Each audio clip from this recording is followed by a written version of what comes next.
여러분 주변에는 하나님에 대해 관심을 갖고 있는 사람이 있습니까? 아니면 종교에 대해 관심을 가지고 있는 사람이 있습니까? 아마 그런 분을 찾아보기는 쉽지 않을 겁니다. 오늘 우리 시대에서 하나님이 계실 자리는 너무도 비좁아 보입니다. 하나님 이야기, 종교 이야기는 한물 간 얘기, 시대에 뒤떨어지는 이야기 정도로 취급받습니다.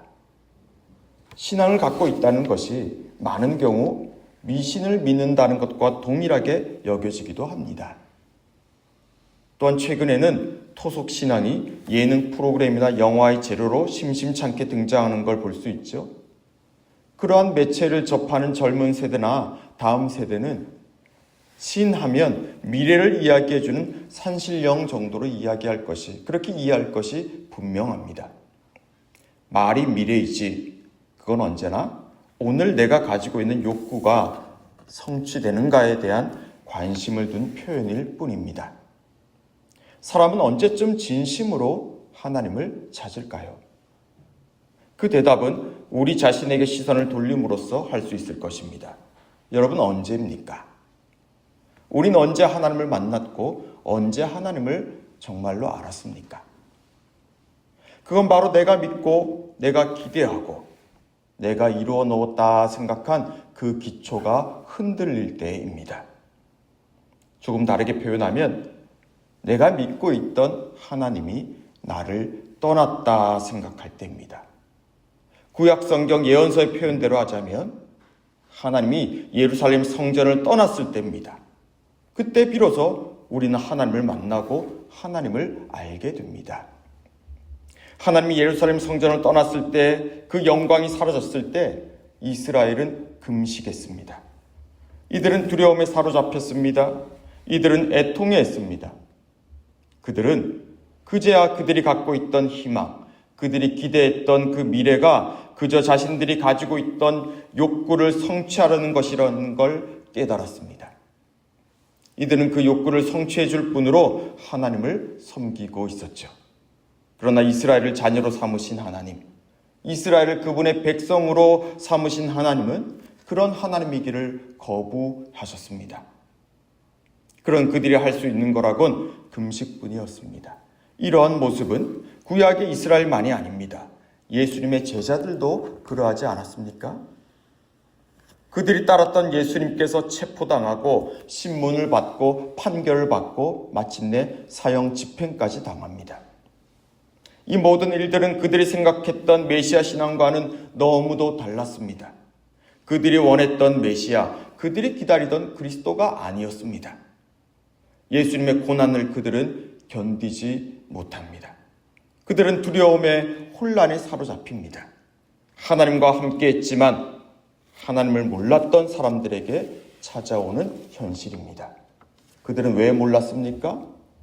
언제나 이 사람들은 하나님을 자신의 소원과 욕구를 성취해 줄 뿐으로만 여겼기 때문이고 거기에 적합하다 여기는 그 선까지만 믿었기 때문입니다.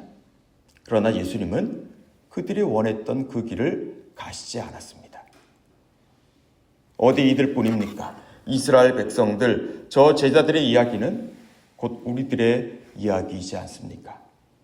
그들의 설렘과 기대, 그리고 그들의 실망, 그들이 느꼈을 허탈감, 두려움, 이건 오늘 우리가 여전히 경험하고 또 괴로워하고 있는 그런 현실 그 자체라 할 수 있습니다. 자, 그런데 하나님은 이런 우리들에게 뭐라고 하십니까? 자, 19절 말씀입니다. 우리 같이 읽겠습니다. 19절. 만군의 여호와가 이같이 말하노라. 넷째 달의 금식과 다섯째 달의 금식과 일곱째 달의 금식과 열째 달의 금식이 변하여 유다 족속에게 기쁨과 즐거움과 희락의 절기들이 되리니 오직 너희는 진리와 화평을 사랑할지니라. 자, 하나님은 말씀하십니다. 금식이 변하여 기쁨과 즐거움과 희락의 절기들이 될 것이라고 말입니다. 여기 이 기쁨, 즐거움, 희락이 무엇일까요? 이 기쁨과 즐거움, 희락은 마침내 죽음을 이기시고 부활하신 예수님을 만났던 그 제자들에게 임한 그들을 사로잡은 기쁨이라 할 수 있습니다. 그들은 그들이 지니고 있던 기대가 다 사라졌지만, 그들이 기대했던 그리스도가 아니었지만, 부활하신 예수님을 만나면서부터는 하나님의 약속, 하나님의 은혜가 그런 그들을 여전히 사로잡고 있다는 확신을 가질 수 있었습니다. 그래서 그들이 만들고 그들이 품고 있었던 소망과 희망까지도 내려놓을 수 있었습니다. 그리고 그때 그들은 기쁨과 즐거움과 희락을 가진 사람들이 됩니다. 사랑하는 성도 여러분, 하나님이 우리에게 주고자 하시는 것은 재앙이 아니죠. 두려움이 아닙니다. 혹 우리가 지금 두려움과 분노와 죄책감으로 시달리고 있다면, 그렇게 우리가 흔들리고 있다면 하나님에 대한 우리의 생각과 믿음을 다시 한번 돌아볼 때입니다. 오직 너희는 진리와 화평을 사랑할지니라 라고 하시죠. 여기 진리와 화평이라는 게 도대체 무엇입니까? 이 진리와 화평이야말로 바로 여기 우리를 찾아오시며 우리를 구원하시는 하나님이라 할 수 있을 겁니다. 우린 하나님에게서만 진리와 화평이 무엇인지를 알 수 있기 때문입니다. 아니, 하나님이 진리이고 화평이시기에 우리의 길을 옳은 대로 이끄실 뿐만 아니라 그 길을 우리와 함께 걷게 하시기 때문입니다. 하나님을 오해하고 하나님에 대해 잘못 기대하고 있던 우리의 그 터전을 흔들므로써 하나님은 진정한 진리와 화평이 무엇인지를 우리에게 알려주시죠. 진리와 화평의 하나님이 하시는 일은 하나님에 대해 전혀 관심이 없던 사람들에게도 미칩니다. 22절입니다. 많은 백성과 강대한 나라들이 예루살렘으로 와서 만군의 여호와를 찾고 여호와께 은혜를 구하리라. 자, 강대한 나라들까지도 예루살렘으로 옵니다. 그들은 여호와 하나님을 찾고 은혜를 구할 것이다 하시죠. 왜 그렇습니까? 이들에게도 진리와 화평이 필요하기 때문입니다. 진리와 화평을 지닌 사람들을 그래서 그들도 더 알고 싶어 하는 겁니다. 사도행전에 기록되어 있는 여러 곳에서 다시 예루살렘으로 찾아온 이들이 저 제자들이 난 곳 방언으로 말하는 걸 들었을 때에 바로 그 반응과도 같습니다.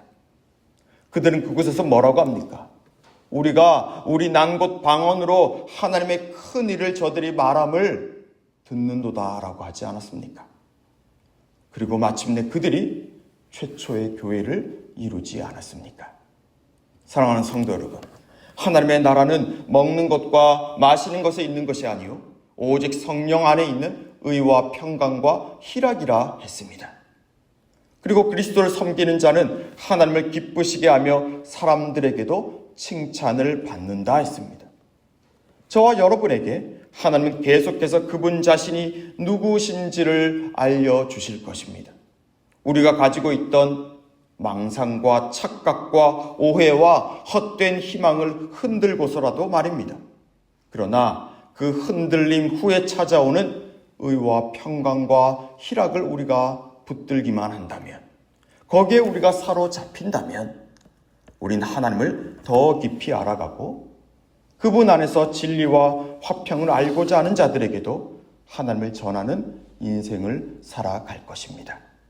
회복의 하나님, 변화의 하나님, 그분의 일하심, 그분이 내 인생을 주관하신다는 것을 믿음으로 받아들이며 더욱더 진리와 화평 되신 하나님을 사랑하는 저와 여러분 되시길 바랍니다. 그리하여 저 냉담하던 사람들, 하지만 여전히 진리와 화평에 목말라하고 있는 그 사람들이 우리의 옷자락을 잡고서라도 진리와 화평의 하나님을 만날 수 있기를 바랍니다. 그러한 복된 사람들로 쓰임받게 되길 주님의 이름으로 축복합니다. 기도하겠습니다. 주님, 그렇습니다. 때때로 우리는 우리의 기대와 소망이 흔들릴 때 낙심하고 좌절합니다. 그러나 우리는 그때 비로소 우리가 믿는 하나님이 누구신지를 알 수 있습니다. 혹 우리의 삶에 어려움이 찾아와도 그 어려움보다, 그리고 나의 기도보다도 크고 신실하신 하나님을 보게 해주시고 하나님을 더 깊이 알고 만나게 해주십시오. 오직 너희는 진리와 화평을 사랑할지니라. 하나님을 더 사랑하고 하나님의 은혜에 사로잡히기를 원합니다. 그래야 우리의 삶이 하나님을 가리키는 삶이 되게 해주시고 하나님을 알고자 하나 또한 냉담한 그 사람들이 바로 우리를 통해 하나님을 만나게 해주십시오. 오늘 수요 전도팀 위에 함께 해주셔서 그와 같은 은혜의 사건들이 일어나게 해주시며 또 수요 예배에 나오는 이들의 예배를 기쁘게 받아주시고 주님의 약속의 말씀으로 강건해지는 은혜가 있게 해주십시오. 예수님 이름으로 기도합니다. 아멘.